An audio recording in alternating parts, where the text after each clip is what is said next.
મુખ્ય પૂજારી આચાર્ય સત્યેન્દ્ર દાસના નશ્વર દેહને પંચમહાભૂતમાં વિલીન કરવામાં આવ્યો। શેરીમાંથી નીકળતી આ પાલખી યાત્રા અનોખી છે।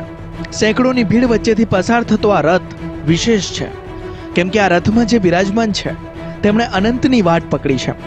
એક સમયે પોતાના પ્રાણની પણ પરવાહ કર્યા વગર રામલલાની મૂર્તિને ખોળામાં લઈને સાચવનારા આચાર્ય સત્યેન્દ્ર દાસે દુનિયાને અલવિદા કહી દીધી છે।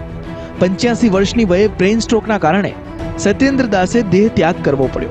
તેમના શિષ્ય અને રામલલાના સહાયક પ્રદીપ દાસના સંકલનમાં તેમના નશ્વર દેહને અયોધ્યાની પવિત્ર સરયू નદીમાં જળસ્નાન કરાવવામાં આવ્યું।